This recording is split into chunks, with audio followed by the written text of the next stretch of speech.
भाजपचे नेते आणि राज्याचे मंत्री गिरीश महाजन यांची सोमवारी 12 जानेवारीला नाशिकमध्ये एक सभा झाली। या सभेमध्ये त्यांनी लाव रे तो व्हिडिओ असं म्हणत शिंदेच्या शिवसेनेच्या महानगर प्रमुखांवरती गंभीर असे आरोप केले। या आरोपांनंतर मात्र शिंदे सेनेचे कार्यकर्ते प्रचंड चिडले आणि त्यांची सभा संपल्यानंतर प्रचंड गोंधळ चालू झाला। शिंदेच्या कार्यकर्त्यांकडून गिरीश महाजनांना अडवून जाब विचारण्याचा प्रयत्न करण्यात आला। कार्यकर्त्यांनी आक्रमक होत महाजन यांच्याशी हमरीतुमरी सुद्धा केली। बरं, हे प्रकरण अंगलट येत असल्याचं पाहून महाजनांनी लागलीच तिथनं काढता पाय घेतला। या सगळ्या प्रकारामुळे परिसरामध्ये काही काळ तणावाचं वातावरण होतं। याआधी मनसे प्रमुख राज ठाकरे यांनी नाशिकमधल्या सभेत गिरीश महाजन यांच्यावरती टीका करताना त्यांचा उल्लेख लाकूड तोडे असा केला होता। आता शिंदेची शिवसेना सुद्धा गिरीश महाजन यांच्या विरोधात आक्रमक झालेली आहे। त्यामुळे नाशिकमध्ये महाजन फसतील असं चित्र निर्माण झालंय। पण नाशिकमधल्या सभेत गिरीश महाजनांनी शिंदेच्या शिवसेनेवरती नेमके काय आरोप केले, कोणता व्हिडिओ दाखवला ज्यामुळे शिवसेनेचे कार्यकर्ते एवढे आक्रमक झाले? राज ठाकरेंच्या सभेचा नाशिकमध्ये इम्पॅक्ट कसा दिसतोय? त्यांनी उभं केलेलं लाकूड तोड्याचं नरेटिव्ह भाजपच्या हातातनं नाशिक घालवू शकतं का? समजून घेऊयात आजच्या व्हिडिओतनं। नमस्कार, मी आरती आणि तुम्ही बघताय बोल भिडू। सगळ्यात आधी सोमवारी नाशिकच्या सभेत नक्की काय घडलं ते पाहूयात। सोमवारी नवीन नाशकातल्या प्रभाग क्रमांक 24 मध्ये भाजपचे उमेदवार कैलास तुंबळे यांच्या प्रचारासाठी मंत्री गिरीश महाजन यांच्या जाहीर सभेचं आयोजन करण्यात आलं होतं। या सभेमध्ये महाजनांनी लाव रे तो व्हिडिओ असं म्हणत शिंदेच्या शिवसेनेचे महानगर प्रमुख प्रवीण उर्फ बंटी तिदमे यांचे काही फोटोज आणि व्हिडिओज हे सभेत दाखवले। या फोटोज आणि व्हिडिओज मधनं तिदमे यांचे संबंध अंमली पदार्थांच्या तस्करांसोबत आहेत असा आरोप गिरीश महाजन यांनी केला। नाशिक शहरातल्या कट्ट्यांवर अंमली पदार्थांचं सेवन करणारे क्षितिज मुराडे आणि चेतन पाटील हे दोन तरुण प्रवीण तिदमे यांचे कार्यकर्ते असल्याचा दावा गिरीश महाजनांनी केला। हा व्हिडिओ आणि काही फोटोज त्यांनी भर सभेत दाखवत एकच खळबळ उडून दिली। गिरीश महाजन इतक्यावरतीच थांबले नाहीत। त्यांनी प्रवीण तिदमे हे ब्लॅकमेलर असून ते नाशिक शहरातल्या बिल्डरांना आणि अधिकाऱ्यांना ब्लॅकमेल करतात असा गंभीर आरोप देखील केला। महाजन यांच्या आरोपानंतर मात्र तिदमेंचे कार्यकर्ते चांगलेच आक्रमक झाले। त्यांनी सभा संपल्यानंतर तिथंच गोंधळ घालायला सुरुवात केली। व्हिडिओतल्या चेतन पाटील या मुलाच्या पालकांनी तर गिरीश महाजन यांना सभेनंतर घेरलं आणि त्यांनी महाजनांना आमच्या मुलाची बदनामी का केली असं म्हणत जाब विचारण्याचा प्रयत्न केला। हा व्हिडिओ खोटा असून आमच्या मुलांना बदनाम करण्याचा प्रयत्न आहे असा दावा सुद्धा त्याच्या पालकांकडून करण्यात आला। यावेळी तिदमे यांच्या कार्यकर्त्यांनी आक्रमक होत गिरीश महाजन यांच्याशी हमरीतुमरी केली।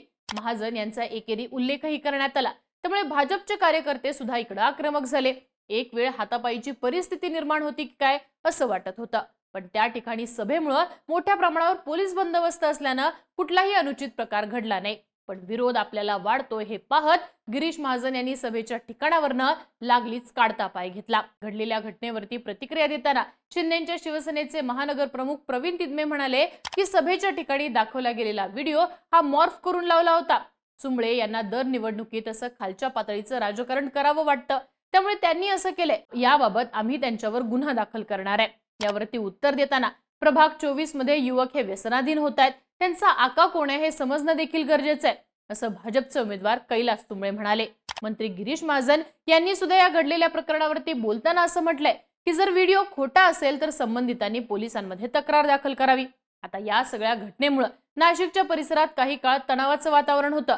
पण गिरीश महाजनांना तिदमे यांच्या कार्यकर्त्यांनी विचारलेला जाब, त्यांचं एवढं आक्रमक होणं आणि त्यामुळे महाजन यांनी तिथनं काढता पाय घेणं याची चर्चा सध्या फक्त नाशिकमध्येच नाही तर महाराष्ट्रात होतीये। खरं तर नाशिक महानगरपालिकेबद्दल बोलायचं तर इथं भाजपनं सोबळाचा नारा दिलाय। निष्ठावंतांकडनं ठिकठिकाणी झालेले उठाव, आमदारांचं नाराजी नाट्य यामुळे डॅमेज कंट्रोल करण्यासाठी गिरीश महाजन यांनी मागच्या काही दिवसांपासून नाशिक शहरातच तळ ठोकलाय। नाशिकमध्ये 31 ऑक्टोबर पासून कुंभमेळ्याला सुरुवात होणार आहे। त्यासाठी जिल्ह्याचे पालकमंत्री आणि भाजपचे कुंभमेळा मंत्री म्हणून गिरीश महाजन यांच्यावरती मोठी जबाबदारी आहे। कुंभमेळ्याच्या वेळी शहराची सत्ता आपल्या हातात असावी असा प्रयत्न भाजपचा आहे। त्यामुळे नाशिककडे पक्षाकडनं विशेष लक्ष दिलं जाते। त्यातही काही दिवसांपूर्वी याच मुद्द्यावरनं राज ठाकरेंनी गिरीश महाजन यांची कोंडी करण्याचा प्रयत्न केला। ठाकरे बंधूंच्या नाशिकमधल्या सभेत राज ठाकरेंनी गिरीश महाजनांचा उल्लेख लाकूड तोडे असा केला आणि कुंभमेळ्याच्या आयोजनावरनं त्यांना घेरण्याचा प्रयत्नही केलेला। राज ठाकरेंनी आपल्या भाषणात बोलताना तपोवनातल्या वृक्षतोडीच्या मुद्द्यावरनं गिरीश महाजन यांना टार्गेट केलेलं। मागील कुंभमेळ्यावेळी मनसेच्या हातामध्ये नाशिक महानगरपालिकेची सत्ता होती, त्यामुळे एकही झाड न तोडता कुंभमेळ्याचं उत्कृष्ट पद्धतीने नियोजन करून दाखवलं होतं। पण आता कुंभमेळ्याच्या पार्श्वभूमीवर तपोवनातली झाडं तोडली जात आहेत। ही झाडं गिरीश महाजन यांना तोडायची आहेत। यांच्यापेक्षा लाकूड तोड्या बरा जो सोन्या चांदीच्या कुऱ्हाडीला भुलला नाही. पण हे लोक झाडं छाटण्याआधी स्वतःच्या पक्षातले कार्यकर्ते आणि माणसं छाटतात. बाहेरून झाडं मागवून ती आता पक्षात लावली जात आहेत, अशी टीका राज ठाकरेंनी केलेली. खरं तर या टीकेचा संदर्भ द्यायचा झाला तर यंदा भाजपकडनं सर्वात जास्त इच्छुक उमेदवार असल्यानं तिकीट वाटपाच्या वेळी मोठा राडा झाला होता. त्यातच पक्षाच्या बाहेरनं आलेल्या 33 जणांना उमेदवारी देण्यात आली. त्यामुळे पक्षातल्या निष्ठावंतासहित 3 आमदारांमध्ये नाराजी पसरलेली. त्यामुळे निवडणुकीच्या रणधुमाळीला सुरुवात होऊनही भाजपचे आमदार पदाधिकारी रिंगणात दिसत नव्हते. आता हाच मुद्दा पकडून राज ठाकरेंनी गिरीश महाजन यांना टार्गेट केल्याचं पाहायला मिळतंय. राज ठाकरे यांच्या टीकेनंतर नाशिकच्या निवडणुकीत तपोवनातील वृक्षतोड आणि कुंभमेळ्याच्या तयारीचा मुद्दा हा केंद्रस्थानी आलाय. या मुद्द्यावरनं तसंच राज ठाकरे यांच्या लाकूड तोड्याच्या नरेटिव्हवरनं गिरीश महाजन आणि भाजप नाशिकमध्ये अडचणीत येऊ शकते असं चित्र निर्माण झाले. त्यातच आता गिरीश महाजन यांनी शिंदेच्या शिवसेनेच्या उमेदवारावरती टीका करताना अंमली पदार्थांचा मुद्दा उपस्थित केलाय. नाशिक शहरातल्या कट्ट्यांवर अंमली पदार्थांचं सेवन केलं जातं असा आरोप त्यांनी केलाय. पण हेच आरोप महाजन यांच्या अंगलटी येऊ शकतात. कारण सध्या राज्यामध्ये महायुतीची सत्ता आहे. स्वतः देवेंद्र फडणवीस यांच्याकडे गृहमंत्रालयाची जबाबदारी आहे. एकनाथ शिंदे मुख्यमंत्री असताना सुद्धा गृह खातं हे फडणवीसांकडेच होतं. त्यामुळे जर महाजनांचे आरोप खरे असतील तर त्यांच्याच राज्यात नाशिकमध्ये अंमली पदार्थ कसे मिळतात यावरती सरकारकडनं काही कारवाई केली जात नाही का, असा सवाल विरोधकांकडून उपस्थित केला जातोय.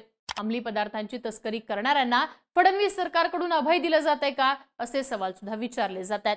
त्यातच जर तिदमे यांच्या म्हणण्यानुसार हे व्हिडिओ खोटे असल्याचं समोर आलं तरी सुद्धा महाजन यांचीच कोंडी होणार आहे. खोटे व्हिडिओ दाखवून निवडणुकीत प्रचार केला जातोय असं समोर आलं तर भाजपच्या अंगलट येऊ शकतं.